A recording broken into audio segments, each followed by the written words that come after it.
Hey, so my name is Ron Kelly, and I'm one of the two co-directors of the American Guild for Structural Integration, and and my co-director Erin Foster is on the Zoom as well. I point to her, but that wouldn't work on the screen. And welcome everybody. It's so great to have everybody here. We're kind of going to try to make these a little bit regular, not on the calendar regular, but just every once in a while we're going to do with these free webinars and just for a chance to bring us together as a community and to share information and knowledge.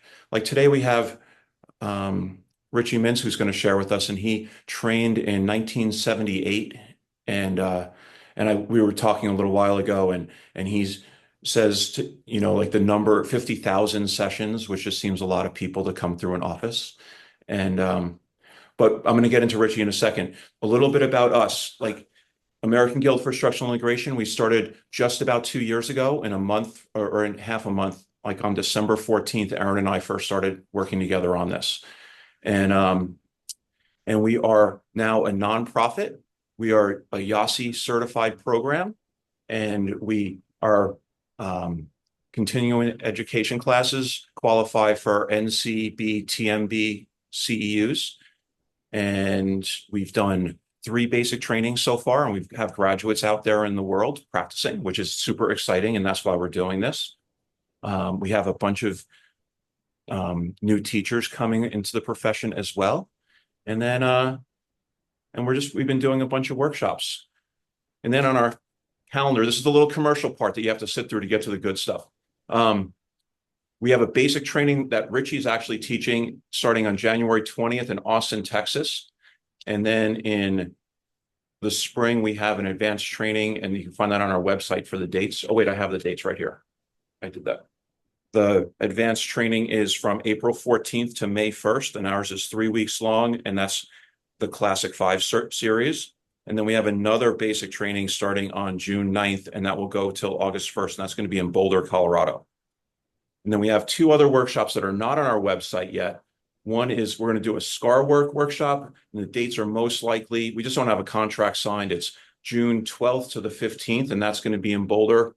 And then a 3-day or a post-10 3-series workshop, and that's going to be August 1st to the 3rd, most likely. And that's also going to be in Boulder.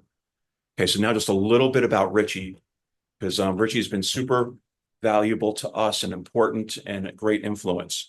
Ritchie's written 2 books. This is the one to read first. It's called From Adam and Eve to Ida Rolf, What is the Random Body? And that's what we're going to talk about today. And then the second book, and this book is to the world. Like everybody can read this book, and it's a great, great read, pretty easy read.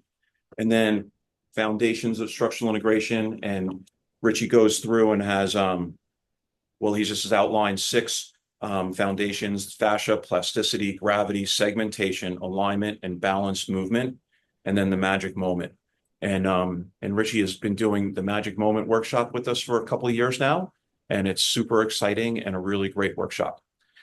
Last thing is, I'm recording this today, and I'll put it on, it will go on YouTube, and we'll put it on Facebook and on our email list. So if you don't want to be part of that, I guess you could just mute yourself and take your picture down, or however that works. But okay, Ritchie, that's all I've got. Oh, one last thing. And so the format today is Ritchie's going to talk for a little while about the random body and whatever he's come up with to say. And then we're going to open it up for questions and answers at the end. And we'll use the raised hand function on that. And I think that you find that under tools or something on the bottom, and you can just raise your hand, and I'll get a little message, and then I'll have to ask you to unmute. I can't unmute anybody. You have to unmute yourself. And then you'll get your chance to share. And if there's not too many people, then I'll just unmute everybody, and then we'll have a free for all. Okay. Thank you, Ritchie. Hi, everybody. I want to thank you for your time, for showing up on a Sunday right after Thanksgiving. And I'm glad to see so many smiling faces. I guess I got to shout out Dick Larson. Hi, Dick. Been a long time. I know you for a long time. And hi to my partner, Rob Martin, as well, who's going to be assisting in this training coming up. So here's what I want to do. I want to start a new conversation in the world. I want it to start here in the structural integration community, and I want it to reach the whole rest of the world. Yeah, I've been at this for 45 years. My session count is probably closer to 40,000 than 50,000, but it's still a lot. And in the time that I have left on this planet, I have decided that the best use of my time, more than working one session here and one session there, is to speak to the entire planet. I'm ready to talk to the whole planet. And I hope you are too. And when I say you, I mean we.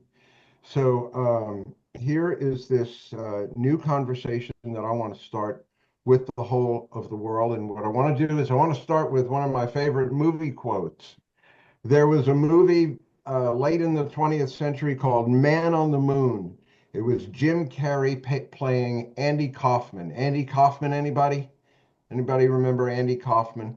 For those of you who don't, Andy Kaufman presented himself to the world as a comic, a comedian, but he was way more. He liked to play jokes on the world on a planetary basis.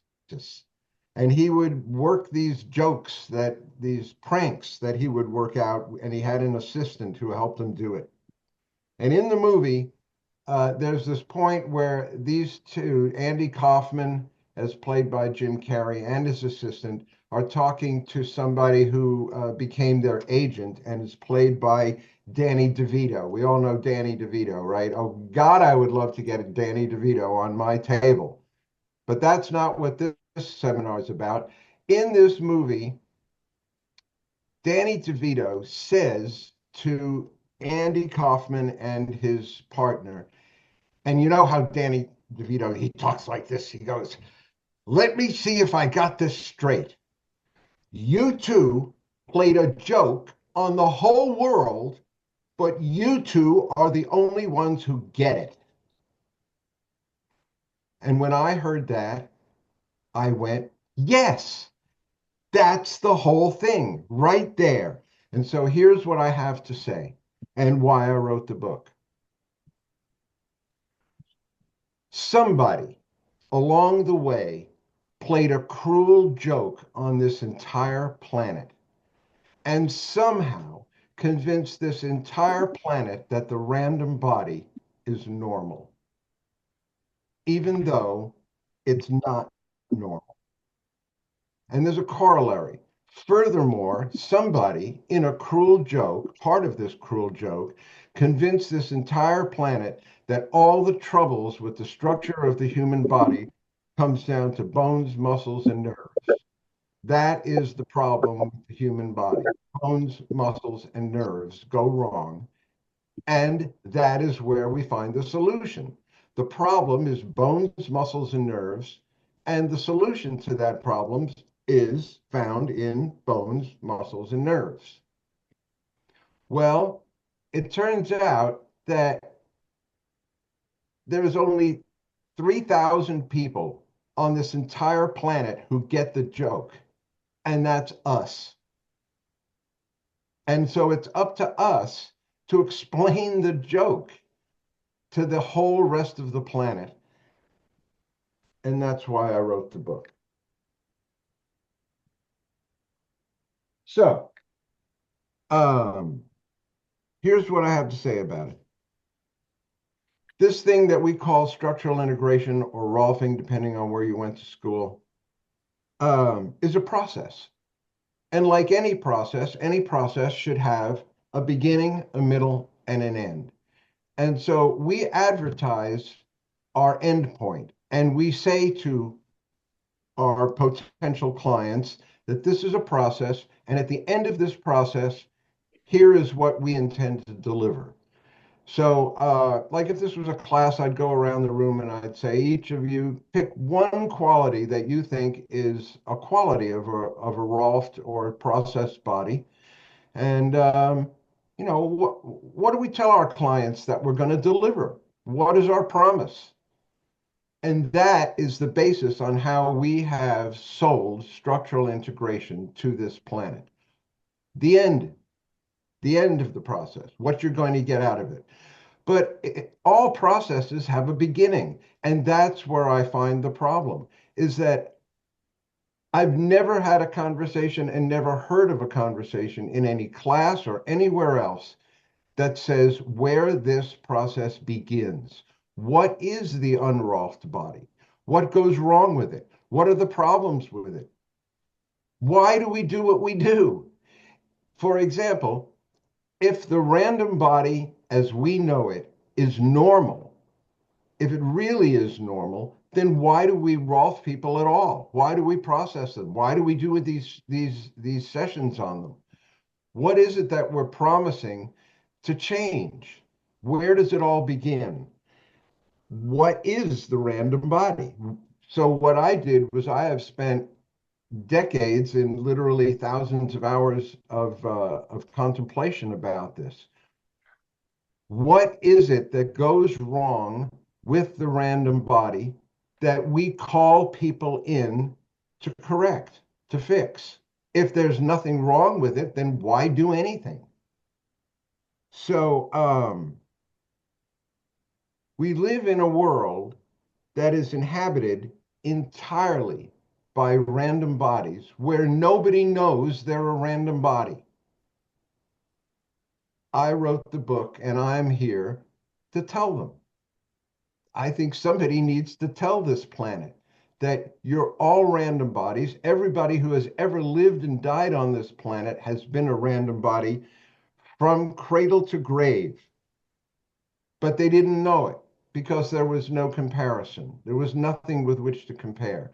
There was nothing to say, this is this and this is that. And so for literally from whatever your origin story is, but from, if you want to get biblical, from Adam and Eve to Ida Rolf, everybody was a random body. And we live in funny times because words have power. Words cast a spell. That's why we call it spelling. And so words come and go. They come into favor and they go out of favor. And it seems to me that right now, one of the words that is out of favor is the word wrong.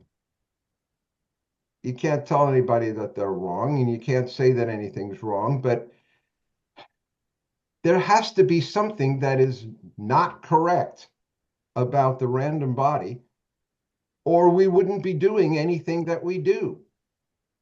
And so I wrote this book to analyze what it means to be a random body. And when I wrote the book, the characteristics and the qualities that define the random body to me were so obvious that I couldn't imagine that anybody would disagree, but I was wrong. I have gotten kickback and pushback on this to the point where it seems that there are two teams developing. On the one hand, we have team random body. I believe there is a condition that is identifiable in the unprocessed or unrolfed body. A body that has never had a rolfing session or a structural integration session has certain qualities to it. And I want to be very clear that what I am most interested in, especially at this stage of my life, but always, I am most interested in the things that go wrong with everybody. And when I say everybody, I mean every man, woman, and child, every human that has ever lived and died on this planet. So I have taken these qualities and characteristics that I feel identify what it means to never have had any sessions. And so how I say it is that the American medical system is set up mostly to deal with disease. And it does that mostly by changing body chemistry. And this is accomplished by introducing drugs into the body that fight the disease and return the body chemistry to parameters that we define as normal. And so the the key to success in that whole endeavor is to determine what has gone wrong, to diagnose the problem. And then when you diagnose the problem and you figure out what went wrong, then you introduce a remedy to correct what has gone wrong. And that's basically how the whole medical system works, including there are some body aberrations that aren't biochemical, they're biomechanical. Falling off a ladder or getting into a motor vehicle accident is not a natural process. And when people get wrecked and they need stitches and surgery and casts, it's usually pretty obvious what went wrong. And then, just like in fighting a disease, you introduce the proper remedy and the problem is solved. But that doesn't define the random body. To me, the definition of the random body is a condition where there is no one thing that has gone wrong. Everything is wrong. And I want to be very clear about that. So let me give here are a few definitions that help clarify what I mean when I say everything goes wrong in the random body. And what I mean is that there are certain directions that the body has, and those directions are left to right, front to back, top to bottom, inside to outside. Then there are the body levels. The levels are the relationships of local, regional, global, and universal. So when I'm talking about a random body where I say everything has gone wrong, I'm talking about a body where every fiber of tissue in the entire body is wrongly placed, left to right, front to back, top to bottom, inside to outside, locally, regionally, globally, and universally from the top of the head to the soles of the feet. Because if anything goes wrong structurally, it affects everything else. So the kind of troubles that I'm talking about affect everybody, every body. I don't care who you are, where you're from, or what you do. If you live on this planet, if you live in the field of gravity, then you are subject to these identifiers that I have identified. And these are chapters in the book. So when I say that I've gotten pushback and kickback on this whole subject, here's how it showed up. The answer that I have gotten is that there is nothing random about the random body, and therefore there really is no such thing as the random body. And if there were, it's misnamed. For example, the word random, as I said, words have power, they cast a spell, and the word random ruffles a lot of feathers because the reason why if you're on team, there is no random body, here are the reasons. Because the body is infinitely intelligent and infinitely adaptable. And therefore, how could that create a random situation that becomes problematic? And besides, everybody on the entire planet is that way. I am way more interested in the things that go wrong with everybody than I am with what has gone wrong with this body that is on the table before me right now. And I have found, it is my experience of 45 years of doing this work with maybe 40,000 sessions. And what it is my experience is that these things that go wrong, that when people come in and they say, why do I hurt? And as the sessions progress, they hurt less and they feel better. Well, why is that? And so I have gone and put a lot of thought into what exactly is the random body? And and now that I've had so much pushback and kickback, I have to ask myself, is it me who's crazy? Maybe I'm totally wrong. Maybe there is no such thing as the random body. So part of this webinar that we're doing here today is more than me just imparting some information that you folks listen to and maybe absorb.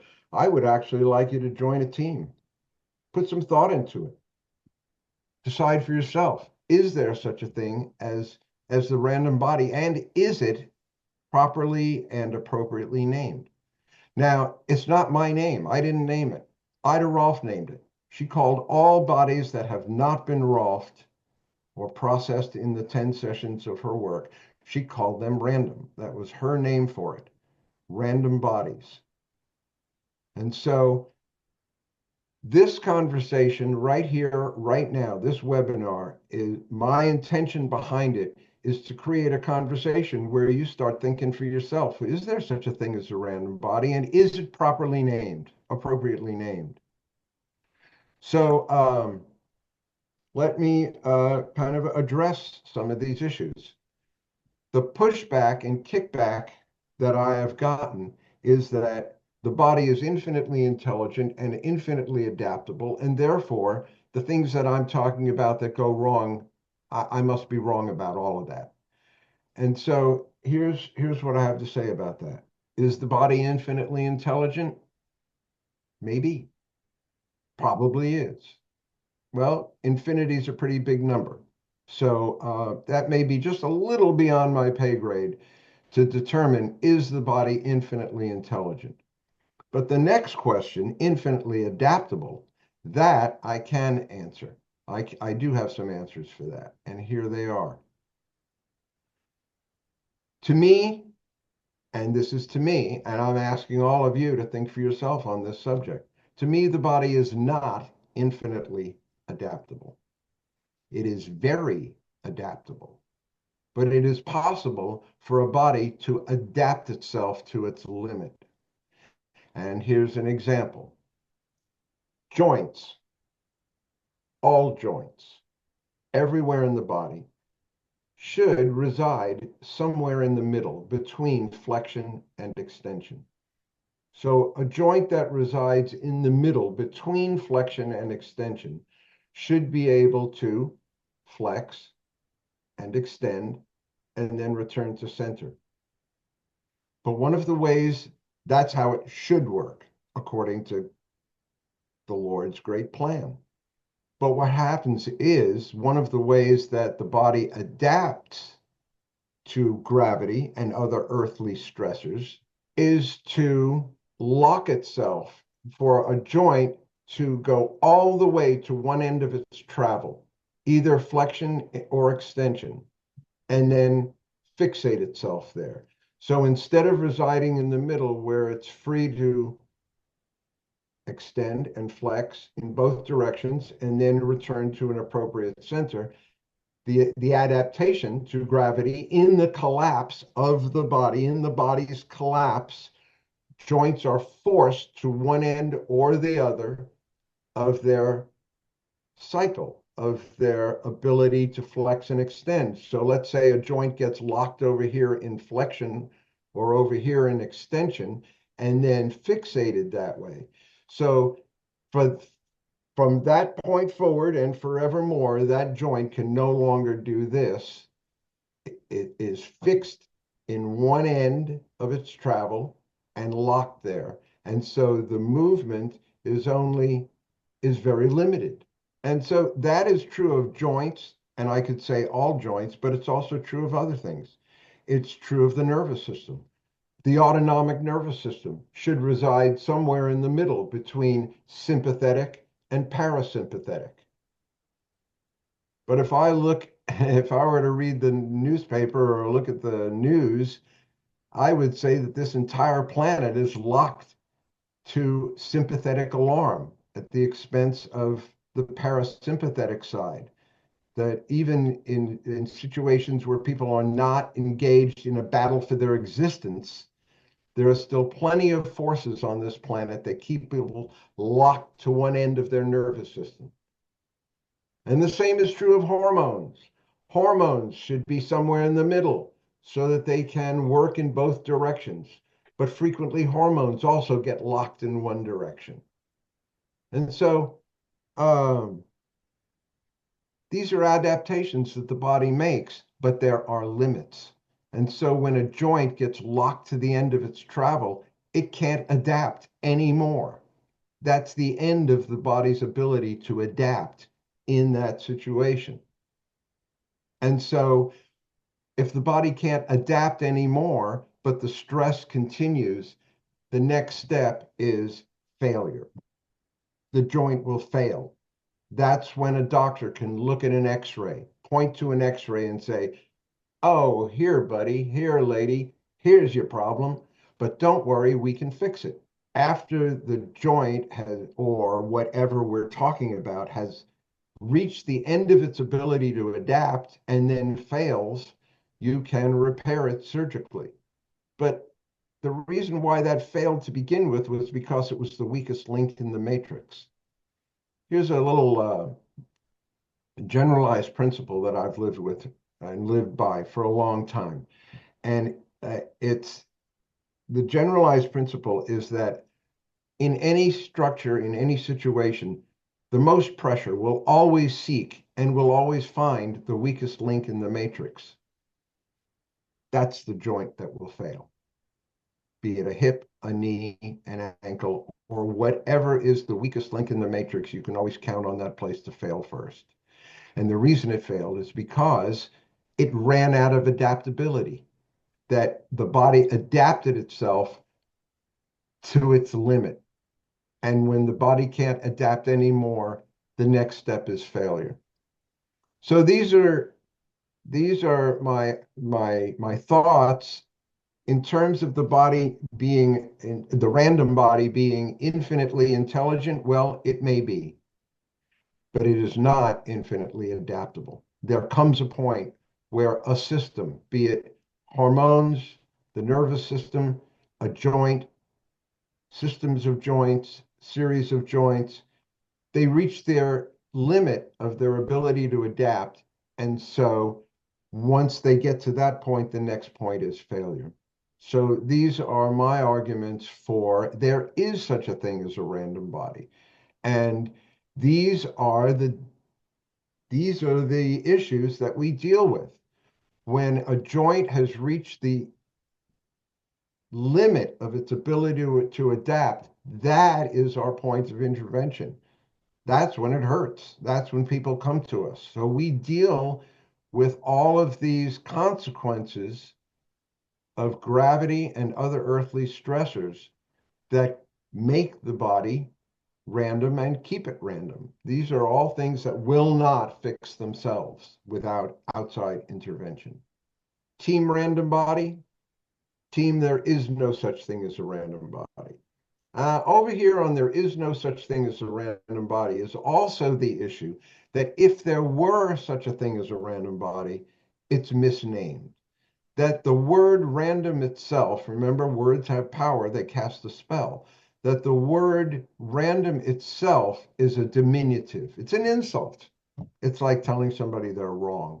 I don't know that calling a body random is diminutive and insulting. To me, it's quite descriptive. What happens to bodies? First, they're born. That's how we get here. Well, being born is actually no fun. It's an experience of pushing and squeezing and shoving. Now, I've heard people ask me, why would you ever have to rough off a baby? Aren't babies born perfect? Well, are babies born spiritually perfect? That's beyond my pay grade. But are they born structurally perfect? I can think of 1,000 reasons why babies would not be born perfect, and I can't think of one reason why they really should be. It's the baby that dilates the mother, and so we come into this world like a wadded up piece of paper. And if you've ever had a folded up dollar bill, in your wallet that keeps catching on something that, you know, as long as that corner is folded over, it will stay folded over until somebody comes and unfolds it. And so here we have this wadded up piece of paper that nobody actually put out on the table, put on the corners, smoothed out all the wrinkles. And so and that's the very first day that we get here. So welcome to the world, kid. Now try to grow up perfect. That's where the random body begins. Then you have all the childhood falls, all the whatever it takes to learn how to walk, however many times you fall down, and there are bicycles and roller skates and skateboards, and you get the picture. By the time you get to be our age, I think the word random actually applies. I think it's a very good word for it because as physical bodies, we are subject to all the vicissitudes of life. Whatever happens to us, happens to us. A fall here, a stub toe there, etc., etc. All these things that happen to us in a lifetime that never get even recognized, no less addressed. And all of that contributes to what I call a random body.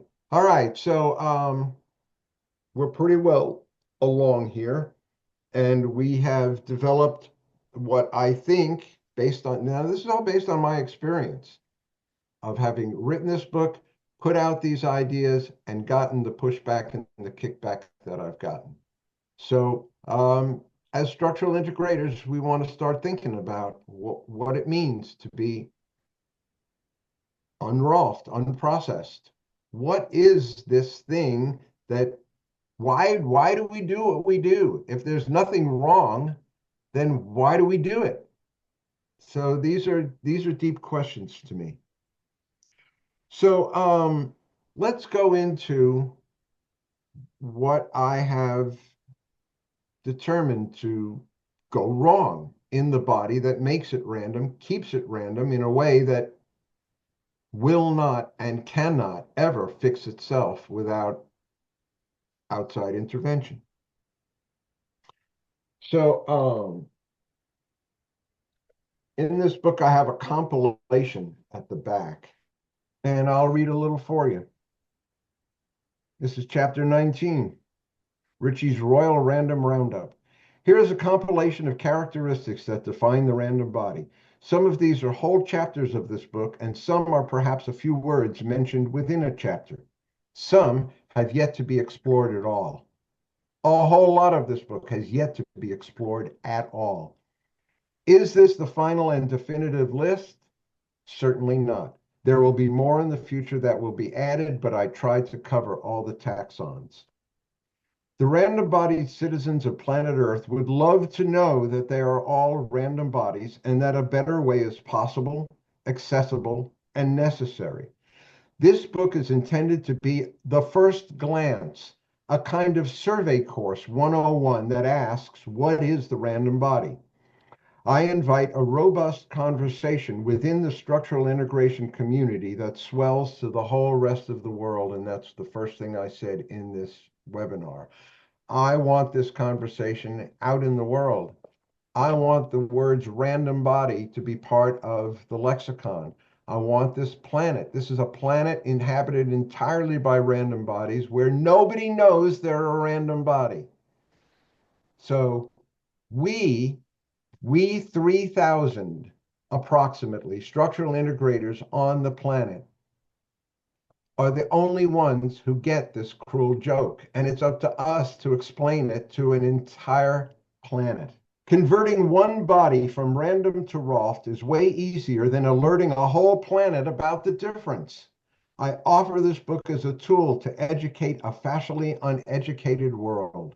I pray that this is not the final word on the subject, which is why I'm here today. So here I have, I don't know, 30 some odd characteristics of the random body that actually, since I wrote the book, I already thought of two more. So this is not the complete and definitive list. There will be more that will be added. I mean, I already thought of 2 new chapters. So here is the list that I have in the back of this book about the characteristics that just describe and identify. These are the identifiers that I have come up with for the random body that I offer for your consideration. All right, number 1, the sleeve is stuck to the core. There is no discrete core and sleeve in the random body. Now, if you get that idea that there is no discrete core and sleeve, that it's all so stuck together as to be inseparable anatomically and functionally, if you get that idea, then it's only a short leap to the idea that the front is also stuck to the back. There is no discrete front and back to a random body. It's all stuck together and they behave like one. And this gets to recruitment. Muscle recruitment. The brain's ability to recruit the muscles that it wants is called recruitment. So everything I'm talking about here corresponds to muscle recruitment. Increased muscle recruitment is increased function. Eiderolf said that maturity is defined by an increased ability to discriminate. And that is the ability of the brain to recruit muscles it needs. All right. Number 3, all bones are turned in their axis, in all their axes, but especially the long bones in their long axis. And so we have this goal. We say at the end of the 10 sessions, you will have a line, capital L. And the line to me is defined as the body's ability to lift from its true center, not from the spine, but from the true center, which is in front of the spine. So where does the line go in a random body when it's not there? And the answer is it retreats back into the spine. In the random body, the line and the spine coincide. They're not supposed to. Muscles and muscle groups get caught on the wrong side of bones. Well, if bones turn in their long axis, it only makes sense that certain muscles will get caught around on the wrong side of a bone. So this is really important because when the brain recruits muscles for a certain specific movement, if a certain muscle is wound around on the wrong side of a bone, then the actual action is not congruent with the intended action. And so in that situation, the brain has to rewire itself. It creates a patch, like a computer patch. And so if the actual action is not congruent with the intended action, then the brain says, when you want to do this, don't do this, do that. And it creates this workaround, a patch to what should be normally a simple and clean circuit, gets this cumbersome workaround. Now, if you had one place in the body that did that, you wouldn't even know it. No one would know or care. But now put together an entire body full of those workarounds. And you have all of these synaptic workarounds that become very cumbersome in place of simple and clean circuits. And so the whole brain gets tied up with this neuromuscular static. And it affects the body's ability to recruit. So I call that cumbersome synaptic workarounds, take up hard drive space and create drag on the brain. Next, muscles, tendons, and ligament structures get stuck together, creating neuromuscular static as well. The line and the spine coincide. That is a characteristic of the random body, that the line that should be the lifting force is in the spine. They coincide. The line and the spine are co-located. That to me is backward. It's wrong. What Ida Rolf says, and not just says, but demonstrates, she turns people away doing this. She says that the lifting force of the body should be in front of the spine, and the spine should be relieved of its lifting duty. That's one reason why vertebrae and discs fail. They adapt all they can, until they've reached the limit of their ability to adapt, and then the discs fail and cause all the problems of the random spine. All right, moving on. The spine and the line coincide. The front hangs from the back as long as the spine and the line coincide, then the front of the body will always hang from the back, and that hanging point is T1. That's why the sternum droops compared to the spine. And that's where we lose our line, we lose our alignment and our ability to lift. The front hangs from the back. Geometric shape is altered. Core volume is diminished. Limited awareness of core sensations. People are unaware of their core, which is funny because we live in a core society.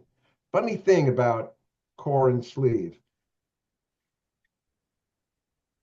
Before Ida Rolf talked about core and sleeve, nobody did. But when Ida Rolf started talking about core and sleeve, a funny thing happened on this planet. Somehow, everybody heard core loud and clear. But somehow the word sleeve got completely ignored and abandoned, never even noticed. Well, it turns out that without sleeve, core means nothing. Without sleeve, the whole concept of core has no meaning. So one of the characteristics of the random body, the body loses its ability to support itself because the line has migrated back into the sleeve, into the spine. If it was ever out of there to begin with, it is back there in the random body. And that's one reason why bodies collapse the way they do. Limited lift, the body collapses in gravity. Aberrant horizontals, incapable of launching competent verticals. Competent verticals come out of horizontals. When the body loses its horizontals, there are no competent verticals. So that's part of the collapse. Shortened and fixated vertical lines. Disturbances in the fascial web lead to random and erroneous adaptations in brain mapping. Brain mapping, anybody? Brain mapping is the ability of the brain to know where all of its body parts are in three-dimensional space. And brain mapping can be extended. For example, when somebody is walking down the street on a cane, an old person tottering down the street on a cane, we think that the cane is there to support them. And in a way it is. But there's another, in terms of brain mapping, there's another function. We can extend our brain mapping through things like the cane. As soon as that cane touches the ground, the brain can map that as a support point. The same thing is true of a pilot who is taxiing his plane to the gate. The pilot can feel the end of his wingtip. That is part of brain mapping. And so disturbances in the fascial web lead to random and erroneous adaptations in brain mapping. All right, next, change in base autonomic tone, fixated in sympathetic alarm or parasympathetic resignation. Just like a joint can get skewed and then fixated to one end of its travel, so can the nervous system and so can hormones. All joints, but especially certain important supporting joints, turn in the wrong centers. Random joints are out of center. They don't turn in the proper center. Certain key and strategic joints get locked to the end of their travel. We already covered that. The joints of the body bear the load as opposed to the soft tissue bearing the load. That's a characteristic of the random body, is that the bones bear the load. This goes back to the cruel joke. One of the cruel parts of the cruel joke is that all of our problems and the solution to all our problems are found in bones, muscles, and nerves. Well, they're not. The problem and the solution to the problem is more in fascia. Joints are compressed and rotated. Also in the random body, there are dense spots and regions and loose spots and regions. In a well-wrought and processed body, all the tissues should be equitensioned, not tight, loose, tight, loose, tight, loose. Next, origins and insertions of muscles work backward. That is a whole chapter I don't have time to go into, but think about it. All right, the spine attempts to support the ribs instead of the ribs supporting the spine. In the random body, the spine supports the ribs, but in a Rolfed body, it's the ribs that support the spine. All right, the rib cage bears the weight of the shoulder girdle. This is another backward thing. In the random body, the rib cage supports the shoulder girdle, but in a processed, a well-Rolfed body, it's the shoulder girdle that supports the rib cage. So that's another backward thing. All right, next, Rolf stance is equally balanced on 2 feet. Random stance shuffles from foot to foot. Random bodies cannot stand equally balanced on 2 feet for long periods of time. They shuffle back and forth from foot to foot. And one of the reasons for that lies in the 4th session. One of the reasons why people shuffle from foot to foot is because the pelvis is so narrow at its base that the body doesn't have room for both legs to fit up there at the same time. So people center themselves over one leg as a preference until it hurts too much. Then they switch to the other side and then back and forth until the ultimate conclusion of that is finding a place to either lean against the wall or sit down. Random bodies can't really stand. They don't stand comfortably and they don't stand securely. They shuffle back and forth from foot to foot. And then comes a thing I call bracketing, which is a whole chapter that we don't have time for, as is another characteristic of the random body, which is called tissue borrowing. That's my word for it. One of the ways that bodies adapt to gravity and other earthly stressors is to modify the density and the direction of fascial fibers. And I call that tissue borrowing, where the body loans tissue to another place, and then the loan never gets paid back. And then here's an interesting one. In a random body, the spine shortens on inspiration. When random bodies take a good deep breath, the spine shortens. That's backward. The spine should lengthen on inspiration. And I turn that around in the first hour. I point that out to people, that their spine is shortening on inspiration. And by the end of a first session, I get that turned around so that when people are lying on their back with their knees up and they take a good deep breath, their lumbars will actually fall back into the table instead of lifting up. Next, emotional growth stunted by traumatic episodes written and fixated into the fascial web. So these are 19 chapters and 33 characteristics that I have identified as representing the random body. If there were one flaw that I could pick in the design of the human body, what would that be? What do we do? What goes wrong with random bodies? Why do we do any of this at all?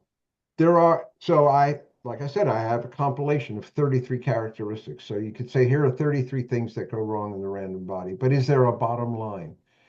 Is there one thing that you could do that would fix the most number of the other flaws in the design of the human body?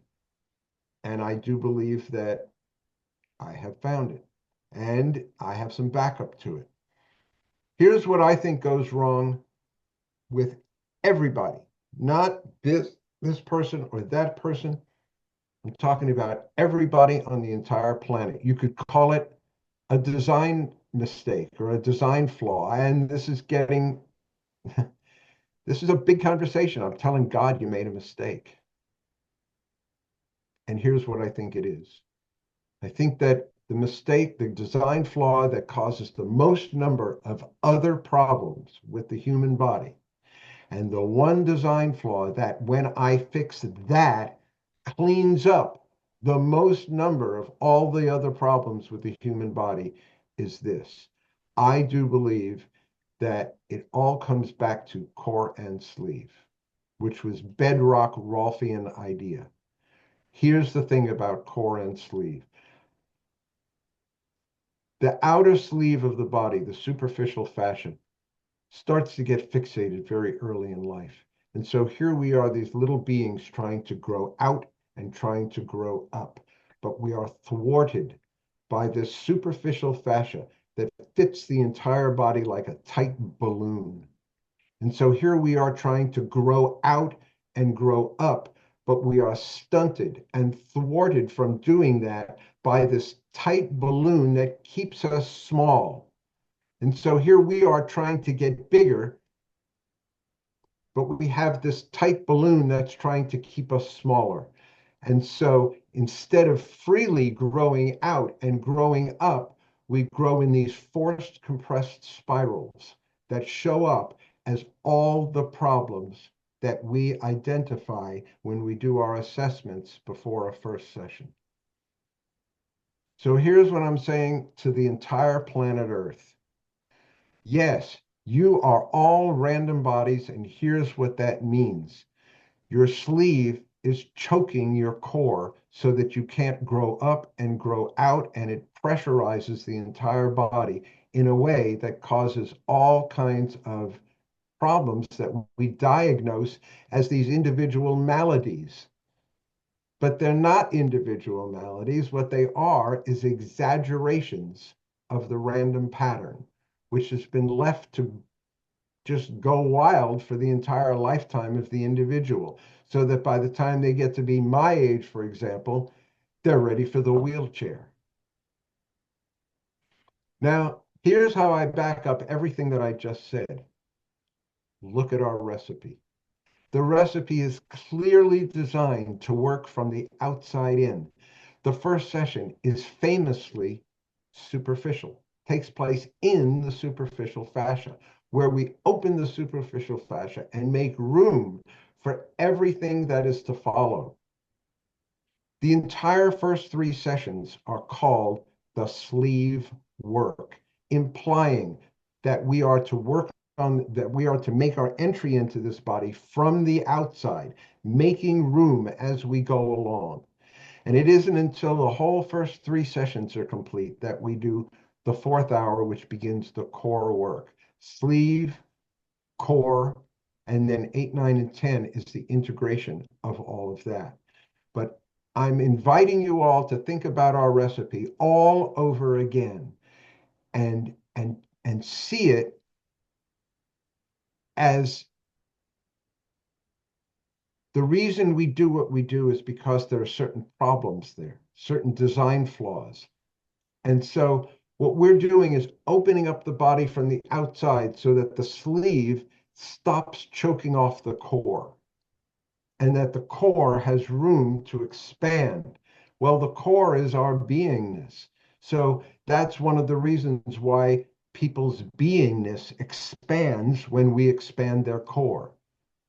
And so what I'm saying here, and to wrap up, I'm saying that there is such a thing as a random body. It has certain characteristics, but that the core problem with that random body is that it's been squeezed. It has not been allowed to grow, to expand. Structural integration is an experience of growth, of expansion on every level. When we do this to the body's molecules, it changes the energy field. When it changes the energy field, it changes the person right down to their soul. That is my experience. That I can certainly say that that happened to me, that I experienced that. I see it in a lot or all of my clients. And I'm trying to approach this whole subject on a planetary level that this planet can get. I'm trying to explain the joke to a planet that is ready for it. And I think that in a way, we've been selling it backward. We've been selling the results. What we really need to do is educate this planet as to what it really means to be a random body. And with that, that is my presentation on the random body. I invite all of you to pick yourself a team. Think about it. What is a random body? Is there such a thing? And if there is it appropriately named? Cool. Thank you, Ritchie. Hey, so the way it works now, and bear with me, I've never used this feature before of raising your hand, but if you have something you'd like to comment, would someone want to start us off? And then I'll send you an invitation to unmute yourself. And so does anybody want to raise their hand or know how? Hi there. Hey, Sensei. Uh, Ritchie got me started on this path when I was introduced to him, and within about 2 sessions, I knew that I needed to absorb everything he had to know. Um, I was just going to say, Richie, someone asked for a link on where to get the books. They were having trouble finding them, and I highly recommend that everyone read both of Richie's books because every page is solid gold, just solid gold. So maybe you could provide the link or something for everyone so they could figure out where to get a hold of your material. All of my books are up on richiemintz.com. By the way, these books I wrote on structural integration, there are two books, but they're not nearly my only books, and they're not my first books. My first books were on music. You might want to read my bestseller, Bluegrass Bass. It's a gripping page turner. Comes with a disc, music -1. You can play along. And what I'll do is I'm going to put this video in an email, and I'm also going to put it on the Facebook page for structural integrators, and I'll put the links to Richie's books on that as well. They're also on our website under the Oh, required and recommended reading. like I'd work a little backwards on the random body, Richie, just in that it's almost like the 10 sessions take some people's body to the work where I detect like a cellular level, emotional level change. And if they can change to something that no one else has, then they must have started from a random place. And I like how you said that we're in a balloon that's too small and tight, and that causes us to rotate and deviate from going upright. Like Yeah. that's an important thing to think about in my practice on a regular basis. To see it from those eyes, it really helps see patterns. Well, Ron, you and I did a lobby talk, a 31-minute lobby talk on internal volume. I spoke for a half hour about internal volume and what it means to me. And I might invite people to go back and look at that, because I'm also inviting you to take a second look at our entire recipe. It is clearly designed to make bodies bigger, to expand us. So take a look at that. Look at each session. Look at each block of sessions. Look at the whole series as if it were one long session divided up into these 10-session bite-sized pieces. Yeah, it's just something that I thought of as we're going through this, thinking of like say a first timer, someone who comes in for their first 10 series since they were born, basically. So from birth till that moment is one category. And to me, I also find that it's sometimes the folks that come in years later after their first 10 series. And so like maybe lots of things have happened to them. They've birthed a child or major accident or emotional trauma, whatever it is. And so I would also say that a body can actually, become re-randomized or, through their decompensation because of life and even after a 10 series. But the cool thing is it's like a reference point for them to, you can steer them back into that and take them through another 10 series again, or just do tune-ups or whatever. But anyway, it's just interesting that like that same list, can apply again at another time in a person's life where the sleeve just, becomes so compensatory and randomized, over time as well. And that's when we get people back in, is to Yes. explore further, to get back to the blueprint or whatever it is they feel they had, prior. Yes, a whole lot of negative experience on this planet makes us smaller. I mean, the picture of grief is pulling in. And so, yeah, Recovery of any We kind, want to be from bigger. anything. We want to be bigger. We want to be bigger in our presentation to the world. So I'm inviting all of you to take a second look or an extra look at our recipe, Mhm. and Nicholas French. Nicholas French, anybody? Nicholas French, everybody? Nicholas French changed my life. One day he said to me, "Remember, Ritchie, life only makes sense when you play it backward." Think about that. My life only makes sense when I play it backward, because I grew up and I lived this far on the map from Ida Rolf. She was born in the Bronx and lived in Manhattan all of her life. I was born in Brooklyn and lived on Long Island all my life. I was that far from her, never found her as a child when I needed this the most. But at one point, way back in the 20th century, I moved to Boulder and I met up with Ida Rolf. And these things that I'm saying about the random body, these are not my beliefs, and none of it's on faith. All of this is my experience, not only of me, but of the thousands of people that I have worked with, if that helps. How about you, Vivian? You got your hand raised? Yes, I do. Well, Richie, I read your book, the Foundations book, not the other one. And I just found it so interesting and inspiring. And I know I'm going to go back and read it again soon. And I'm totally on your team of what you're saying about this kind of universal way that all of our bodies need Rolfing and can be improved by Rolfing.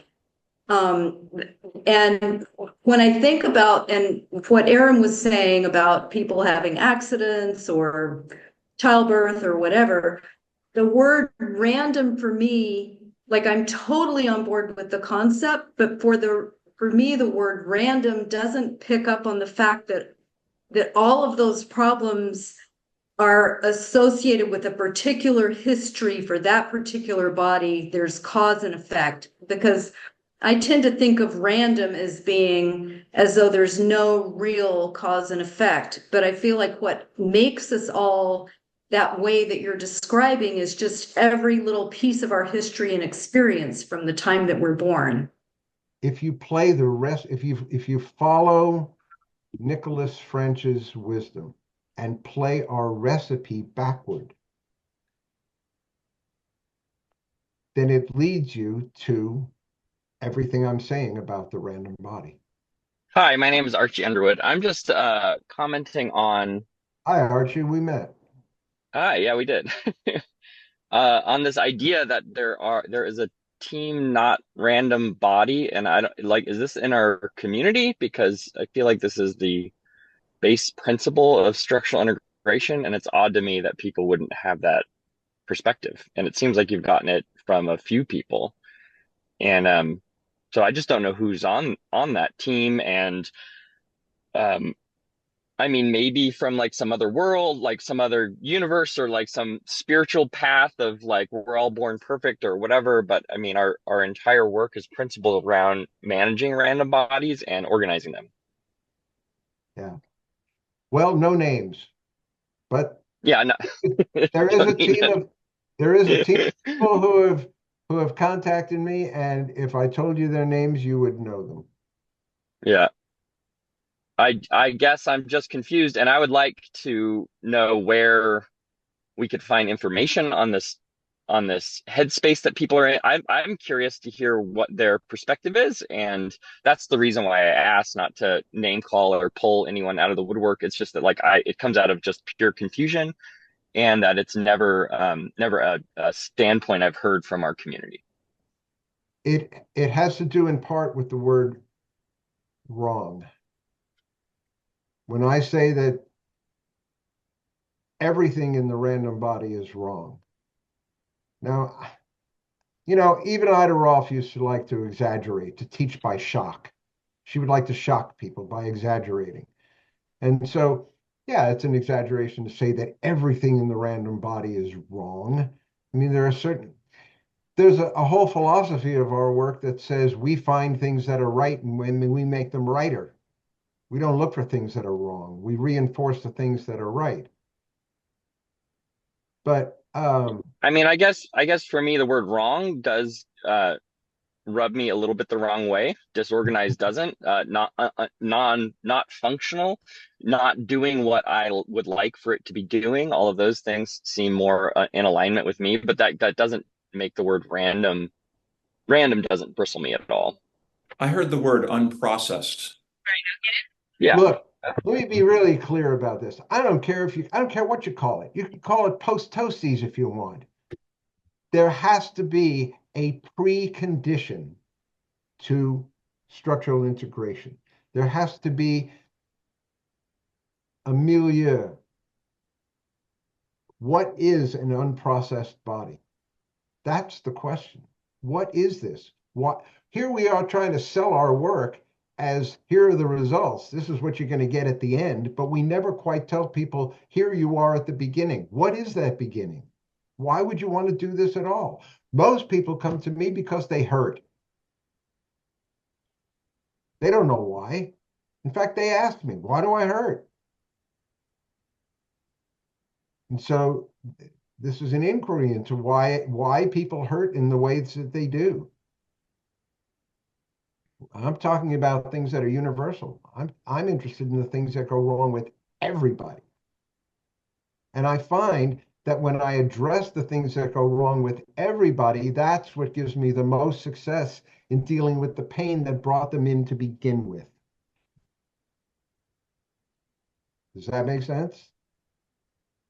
In other words, okay, let me say it this way. I have no idea why people hurt. People come in, they got this pain and that pain. And if they really want to know why they hurt, go to a doctor, get a scan, find out. But here's the deal. When you come to me, I deal with the things that go wrong with everybody. And when I deal with the things that go wrong with everybody, that gives me the most success with the individual cases. So for me to go try to fix a pain, I wouldn't even know where to start. But I do see 1,000 other things that have gone wrong that we can fix. Let's fix the 1,000 things that go wrong with everybody that we can fix and see what happens to your pain. Now, if they're willing to try structural integration on that basis, then I am willing to have them. But if they come in and say, this is where I hurt, I want you to fix it, I'm not really all that interested in having them. Okay, cool. Steve, do you have something you want to say? Yeah, I just wanted to chime in on this discussion of people in our community and what they believe. Again, I won't name any names, but I'm on the group that's working to rewrite the SI exam. And you'd be quite surprised at the viewpoints of some of the individuals. Not only do they find almost any word prejudicial and want to strike it from anything, not just the word wrong, but correct, or, I mean, there's a huge list of words that people found problematic, we'll say, because they don't want to say anybody is wrong or not perfect or whatever.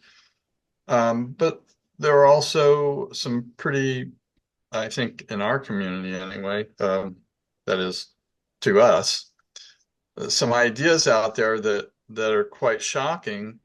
Ritchie had mentioned early on in this talk today about structural integration being a process, which I fully agree with. And certainly Ida Rolf felt that way, and it's her work, so I think she has something to say about it. And There are people she called it processing. Exactly, and it's referred to by all the prominent names in their articles that they've written for years and years, and it's clear that it was considered a process, but there are people in the SI community who do not believe that. They think one session can be structural integration. And I said, no, but the word progressive process, or the term progressive process, was not allowed to be used. It was shouted down, looking for some other way of saying what structural integration is.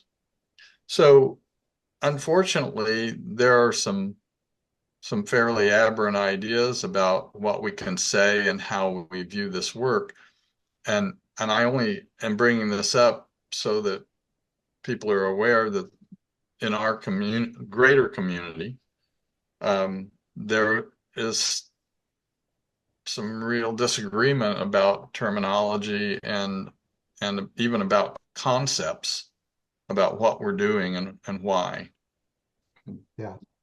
There are some bedrock Rolfian ideas that have fallen on hard times. One of them is the line. And there are others. I think You got some a of it little has. time. Hey, look, everybody, you got a little bit more time? Yep, couple minutes. Okay. There are a number of bedrock Rolfian ideas that have fallen off the table, that are no longer in vogue, and the line is one of them. And another one that has really breaks my heart is I asked this question to a class. I was watching a class work, and I heard everybody going, toes up, foot up, step down through the ball of your foot, flex your knee, send me some elbow. And I asked the class, where'd you learn all that? Where'd that come from? And for the most part, nobody knew. They just said, well, my teacher did that, so I do it. Well, all of that, all of the movements that we call for in structural integration come from a thing called Ida-Rolf's movement exercises. Now, when this is history. This goes back a long way. When Ida Rolf always knew that there was a movement component to her work, in addition to the manipulation part. But she also knew that she was an old lady with a lot to say and little time to say it. So she focused on the manipulation part of her work, and she farmed out the movement part to Judith Aston. And the first thing she did was she gave her Ida Rolf's movement exercises, and she said, design me a movement program around this. Well, it turns out that Judith Aston didn't like Ida Rolf's movement exercises, and they fell off the table, and they've been barely heard from since. But it also turns out that Ida Rolf's movement exercises were Ida Rolf's first tool, and the importance of them is that they recapitulate Ida Rolf's discovery process. All of structural integration is based on Ida Rolf's movement exercises, and yet they are completely off the table. Very few people ever heard of them, and if they ever heard of them, they were only a mention in class. It was called the snow angels, making snow angels, or toes up. Ida Rolf called that whole toes up, foot up thing the arch builder. Well, now it's totally unknown. It's off the table and out of our paradigm. But I'm here to say that Ida Rolf's movement exercises is central. It's the central concept around which all of our work turns. And yet, nobody's ever heard of it. So I personally am bringing it back. It will be a part of the basic training that we're going to do in January. Great. A big part. Okay. We wrap this up, everybody? Yes. Another word, anybody? Okay. Thank you, I Ritchie. guess everybody's so stunned that they have no response. But my invitation to all of you is to think about this, take another whole look at our recipe, and you don't have to buy the book, but you might want to. Yeah. My name is Lidi. I Dee, practice. my mistake. That's okay. I practice in Prince George, British Columbia, here in Canada. So just to mention that I still use the toes up, foot up technique. And also, like give me your elbow, and I still do that in my practice. But this is only my 6th year. And as I sit here, I was contemplating about what structural integration offers to the community. I feel that it is the promise of something different that I feel that is what I offer because of other clients that have had experience in the Rolfing series, that it is becoming a something that is not offered elsewhere. Because when they do show up in my office, they ask me, so the question that I get asked all the time is, how come other modality doesn't do this? Or how come they don't know what you know? Um, my answer to that is that our practice offers structural integration, and it offers the body something different other than fixing something that is wrong. Because just like what Ida says, where you think it is, it ain't. So I just keep going back to that wherever it hurts, it normally is not the problem. So I I try to expand my knowledge in fascia world, but still try to stay focused in the Rolfing in Dr. Ida Rolf's um, teaching. So that's my Well, so you get the joke. Go explain it to the world. it's a knee slapper. It is. It is a joke played on the entire planet, and we're the only ones who get it. Thank you, everybody. Thank Yeah. you. Thank you. And we try not to abuse our email list, but we'll be in touch. And thanks everybody for coming. I'm gonna sign us off. Thank you, everyone. Thank you so much, Ritchie, Thank you, Aaron and Ron. Thank Thank- you. for facilitating. Thank you, Our Ritchie. pleasure. It was Thanks, great. everybody. Cool. Okay. Have a Talk to you great day. later, Ritchie. Thank you, everybody. Boom.